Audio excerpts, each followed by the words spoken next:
الحياة شوقا إلى المولى أتاي. أعوذ بالله من الشيطان الرجيم. بسم الله الرحمن الرحيم. الحمد لله رب العالمين والعاقبة للمتقين والصلاة والسلام على رسوله محمد وآله وأصحابه أجمعين. أما بعد. Assalamu alaikum qarindoshlar. Biz bugünkü dersimiz bizning bugünkü dersimiz şu Ma'alimus Sunnah an-Nabawiyya degan kitobning, yana hadis ko'rsatmalari degan kitobningki birinchi qismi, yana aqida qisminingki 11 darsi. İnnalloha la yanam. Allah subhanahu va taala uxlamaydi degan bab. Bu mush kitobimizningki 31 hadisi, 11 babı. Bu babda Abi Musa al-Ash'ari radhiyallahu anhu'dan rivayet qilingan bir hadis so'zlanadi. An Abi Musa al-Ash'ari radhiyallahu anhu قال قام فينا رسول الله صلى الله عليه وسلم بخمس كلمات فقال إن الله عز وجل لا ينام ولا ينبغي له أن ينام يخفض القسط ويرفعه يرفع إليه عمل الليل قبل عمل النهار وعمل النهار قبل عمل الليل حجابه النور وفي رواية أبي بكر النار لو كشفه لأحرقت سبحات وجهه ما انتهى إليه بصره من خلقه. Abi Musa al-Ash'ari radhiyallahu anhu'dan rivayet qilinuki u mundaq degan: Rasululloh sallallohu alayhi va sallam bizga 5 jumla so'zlab mundaq dedi: Alloh azza va jalla qat'iy uxlamaydi, ham uxlash unga loyiq bo'lmaydi. Alloh azza va jalla tarozini tuvallatidi ve tarazını yukarı götürdü. Keçide kılıngan emeller, keçe ahırlaşkan haman, kündüzde kılıngan emeller, kündüz ahırlaşkan haman Allah Azze ve Celle'ge götürüldü. Allah Azze ve Celle'nin hicabı nurdur. Yeni bir rivayette Allah Azze ve Celle'nin hicabı ottur. Eğer Allah Azze ve Celle hicabını açsa, Allah Azze ve Celle'nin zatının nuru bütün mevcudatını köydürüp atadı.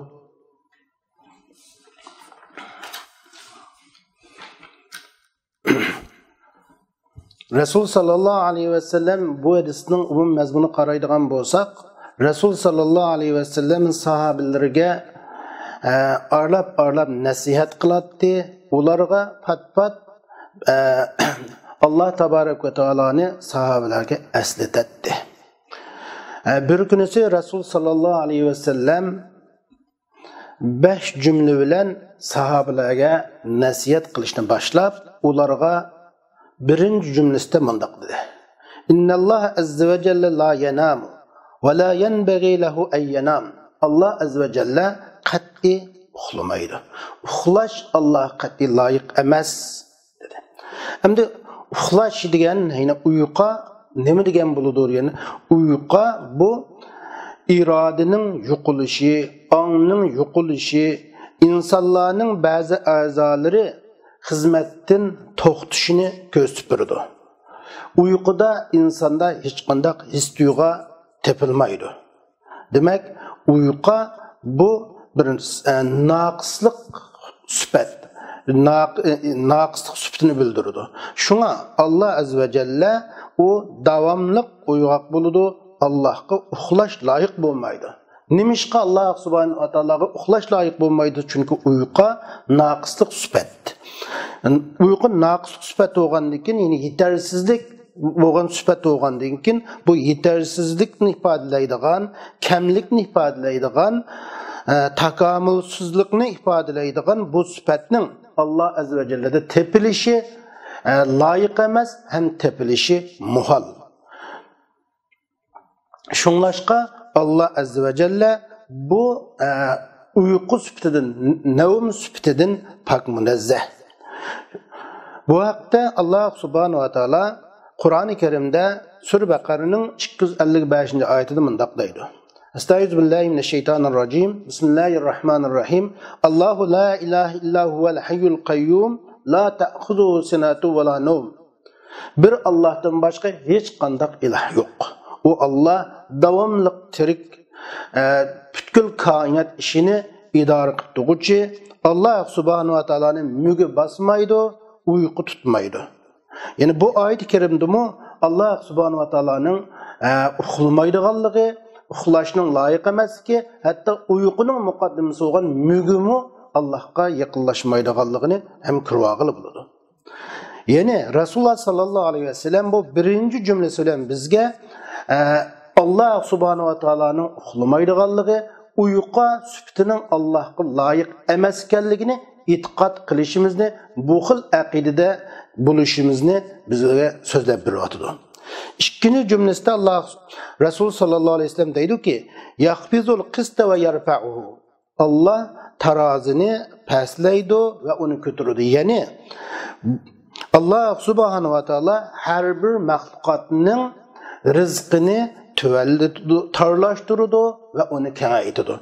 Demek Allah'ın rızıklarını köp kengaytıp birişi, molçuluklarını meydan keltirip birişi, yoki qahatçılıklarını meydan keltirip birişi o Allah'ın özü bilgen bir hikmetinin cihatinden buludu. Yani bunun rızıklarının keng kuşadı buluşu, molçuluklarının buluşu, yoki qahatçılıklarının buluşu bu Allah'ın ilkide, Allah'ın kulunda ikenligini biz bu cümleden düşünüp olayımız. Hem şundak itiqat qilishimiz lazım boludur. Bizning aqidimiz yani mushu Allah subhanahu wa ta'ala'nın her qanday molçulukning meydan kelishi yoki qahatchiliklarning, tarchiliklarning meydan kelishi bu Allah'ның ilkili ekanligiga itiqat qilishimiz kerak.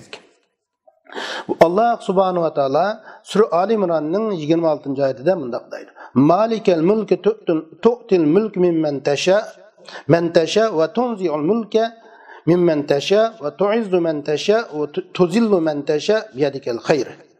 Ey padişahın, barlık mevcudatının padişahı, barlık mahlukların padişahı olan Allah, sen padişahlıkını, barlık mülkünü halıgan kişiye verirsen, halıgan kişiden tartıp alırsın. Halıgan kişini aziz kılırsan, sen halıgan kişini har kılırsan, hemmesi senin kulundudur. Demek mülk umumisi meyli padişahlık olsun yoki başka maddi mülkler olsun hemmisi Allah'ın ilkide. İkenlikini düşünüyoruz. Üçüncü cümlede Resul sallallahu aleyhi ve sellem deydi ki: "Yurfa'u ileyhi amelul leyli qabla amelin nahari ve amelul nahar qabla amelil leyl."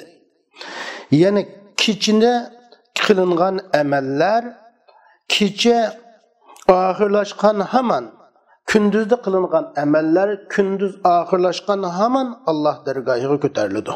Yani bendinin salih emelleri olsun, keçide kılgan salih emelleri olsun, ya ki keçide kılgan sayyi, naçar, günah hesaplanılan kılmışları olsun, ya ki kündüzde kılgan salih emelleri, ya ki sayyi, yine naçar emeller olsun, her birisi kündüzde kılgını, kündüz ahırlaşkanman keç geliştin burun, keçede kılgını, keçe ahırlaşkanman kündüz geliştin burun, derhal Allah dergahı kütahlıdır.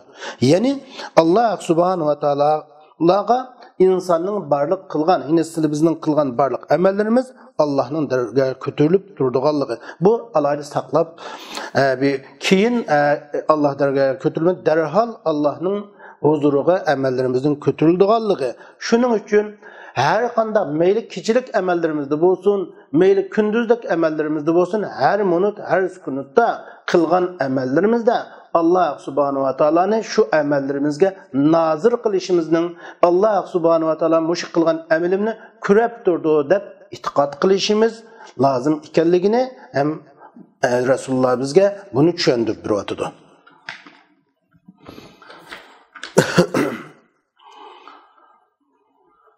Allah subhanahu wa ta'ala'nın muşu hadisqa, muşu cümleler münasebetlik boğan Sur Mücadile'deki 7. ayeti qaraydigan bolsak: "Ma yakunu min necva salasatin illa huwa rabi'uhum ve la khams illa ve huwa sadisuhum ve la adna min zalik ve la ekser illa huwa ma'ahum eynema kanu sümme yunabbihum bima amilu yevmel kıyameh." Allah subhanahu wa ta'ala deydi ki, pichirlashquchi 3 adam bo'ladi ekan, 4-inchisi uning Allah subhanahu wa ta'ala. 5 adam bo'ladi ekan, 6-inchisi Allah subhanahu wa ta'ala. Meyli ular az bo'lsin, meyli ko'p bo'lsin, insonlar bilan Allah billah. Ular nada olsa Allah ular bilan billah. Allah insonlarning qilgan amallarini qiyomat kuni ular xabar beradi dedi. Ya'ni qilgan amallarimizning bu Allah'ın dergahına kötürlüdüğanlığı yine bu ayet-i kerimden çıkıp durdu. 4. cümlede Resul sallallahu aleyhi ve sellem mandaptaydı. Hicabuhu en-nur, yeni bir rivayette hicabuhu en-nar dep kelgan. Allah subhanahu wa ta'ala'nın hicabı nurdur. Yaki hicabı o'ttur. Hicab degan nima deganda, hicab asl lug'atda mani, ya'ni bir narsani to'squchi, bir narsani yo'gab turguchi. Yani iki narsinin o'tturini yo'gab turadigan narsani, iki narsinin o'tturini to'sab turadigan narsani hijab deymiz. Yani bu bir tuzoq degan ma'noda. Maqsad bu jumladan insonning Allah subhanahu wa ta'alani kurashida, Allah'ni kurashdan insonni to'sab turadigan, cheklaydigan to'sanja, yani nur demekçi. Yani Allah'ın hicabı dediğimiz insanның Allah'ni kurashidan to'sab turadigan perde, yine Allah nurdur degan bo'ldi. Agar 5. cümledeydik, "Lev keşepehu la ahraqat subhatu vejhi man taha ilayhi basaruhu min halqihi."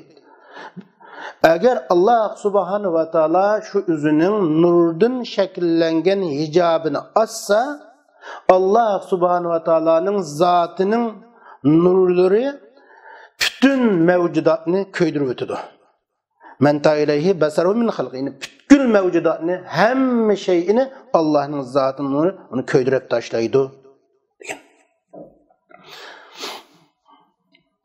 Yani Allah eğer üzünü şu kurashdan mahlukatlarning Allah'ın kurashdan to'sadigan manini yo'qotsa, mahlukatlarga tajalli qilsa, Allah'ın zatının nuru bütün mevcudatını köydürüp taşlaydı demekçi bo'lganimizdan natija nima demak deganda, yani inson bu dünyada Allah subhanahu wa ta'alani ko'rolmaydi, ko'rishga qodir bo'lolmaydi demekçi.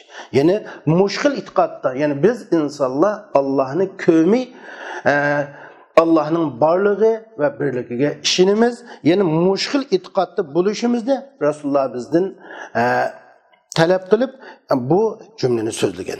Allah subhanahu wa ta'ala Sure En'am'nın 103. ayetinde mındaq deydi. La tudrikul absar ve huve yudrikul absar. Közler Allah'ni göremeydi, tapamaydı.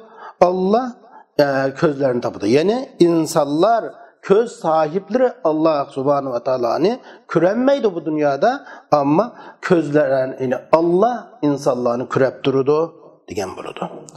Endi Abi Saidul Hudri'den muşaqda muşu mazmunda Abi Saidul Hudri radhiyallohu anhudan rivoyat qilgan bir hadis var. Abi Saidul Hudri radhiyallohu anhu deydi ki, biz Rasul sallallahu aleyhi ve sellem'den mundaq deb so'rdik. Ya Rasulullah, biz kıyamet günü Rabbimiz azza ve celle'ni ko'ralamtimiz deganda, Rasululloh bizga misal sifatida mundaq bayon qildi. Sizlar bulut bo'lmagan, bulutsuz bo'lgan, nayta havo uçuq bo'lgan kunda quyoshni o'zaro ko'ralamsizlar deganda, voy biz ko'ralayapmiz desak, ikkinchi misolni o'tirib qo'ydiki, bulut bo'lmagan kechida tulun ay ne ko'ralamsizlar, tulun ay kechisi tulun ayni o'zaro ko'ralamsizlar deganda, ya ko'ralayapmiz degan dedik. Shuni bilan Rasululloh deydi, sizlar Rabbinglarni qiyomat kuni ana shunday ko'rasizlar. Xuddi sizning kunduz kunlikda havoni uchiq bo'lgan kunduzda quyoshning kurishda bir qiynalmag'inligiga o'xshash, ham buning kurishingda shak bo'lmaganga o'xshash va tulun ay kechida tulun ayni kurishda qiynalmag'inligidek, ham kurishinglarda shak bo'lmagandek Allohni ko'rasizlar degan.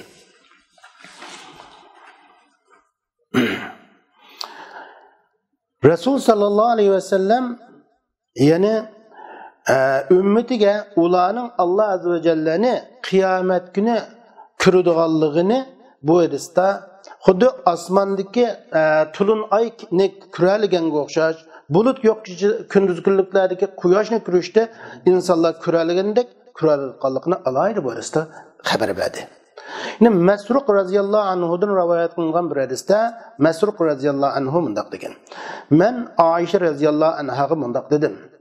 Ey mu'minlarning anisi, Muhammad alayhissalom o'zining Rabbini hayot vaqtida ko'rganmi degan dedi.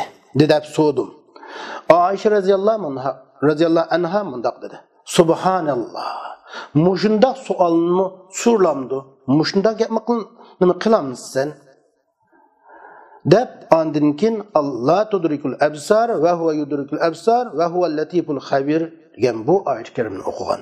Ya'ni demak Rasul sallallohu alayhi vasallam Allah subhanahu va taoloni hayotda ko'rmagan. Endi bu Allah bizning innalloha la yanamu Allah taolo uxlamaydi degan bu ki hadisimiz shundan oxirlashdi. Bu hadisdan oladigan eng muhim 3 mazmun bor. Birincisi, Allah subhanahu va taolo uxlamaydi. Uxlash Allah subhanahu va taoloning haqqida muhal deb bilish va shundoq e'tiqod qilish. Birinchi muhim mazmun. Ikkinchisi, Allah taolaning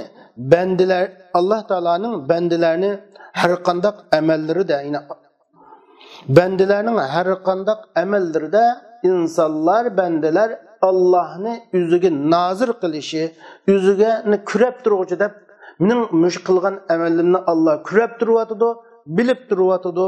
Yine Allah mening mush qilgan amalimga hazır, nazır degan holatda ibodat qilishning zarurligi ham chiqadi.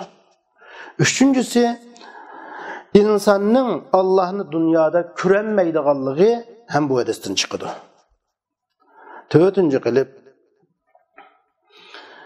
Allah subhanahu va taolaning uyqu sifatidan bu naqislikni, yetersizlikni ifodalaydigan uyqu sifatidan Allah'ning pak munazzah ekanligini,